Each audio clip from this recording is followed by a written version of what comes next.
সারা রাত বালিশ ছাড়া ঘুমায়া চোখের অবস্থা ১২টা বাজায় দিছি।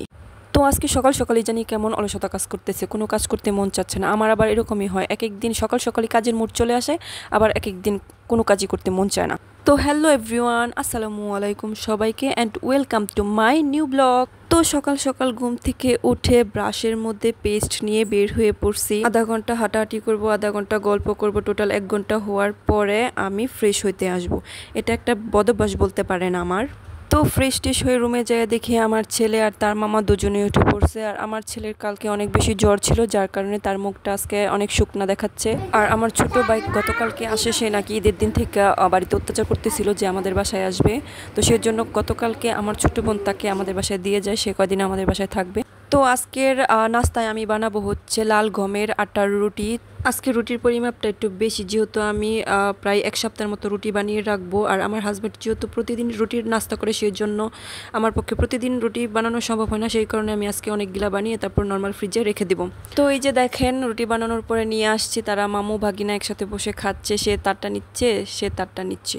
কত মিল তাদের, মাশাল্লাহ। তো যাই হোক, রুটি বানানোর পরে এই যে দেখেন আমার অবস্থা। এমনিতেও আমি কালো মানুষ, তো দেখেন ঘেমে টেমে একসারা হয়ে গিয়েছি। তো কি আর করে, রান্না তো করে খেতেই হবে, তাই না? তো একটু পরে নাস্তা টাস্তা করে দেখি আমার হাজব্যান্ড বাজার নিয়ে আসছে। তো এখানে কাঁচামরিচ ছিল আর কিছু সবজি ছিল, তো 2টা আইসক্রিম নিয়ে আসছিল।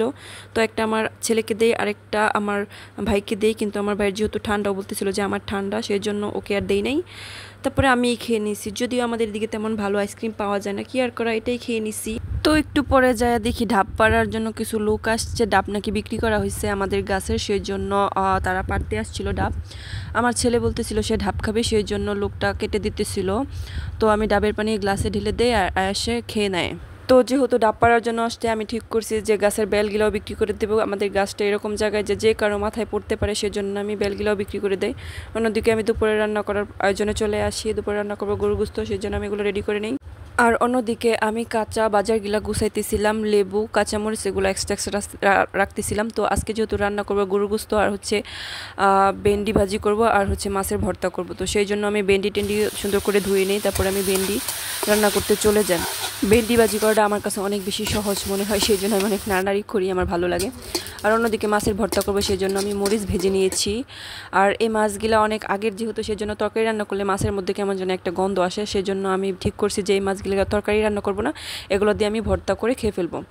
তো রান্না টান্না শেষে আমার ভাই বসে পড়ছে খাওয়ার জন্য, আমি তাকে বেড়ে দিতেছিলাম। তো আমার ফ্যামিলিতে যেহেতু আমার হাজব্যান্ডের মা বাবা কেউ বেঁচে নেই, আমার শ্বশুর শাশুড়ি কেউ বেঁচে নেই, তো আমাদের তেমন কেউ মেহমান বলতে কেউ নেই। তো আজকে আমার ছোটো ভাই যেহেতু বাসায় আছে, সেই আমাদের মেহমান, তাকে সুন্দর করে বেড়ে খাওয়াচ্ছিলাম। এদিক দিয়ে দেখেন আমার ছেলেও তো কিছু খাইতেই চাইতেছিল না, তো আমার হাতেও খাবে না। তো পরবর্তীতে আমিও খাবার খাইতে বসে পড়ছি, বহুত বেলা হয়েছে।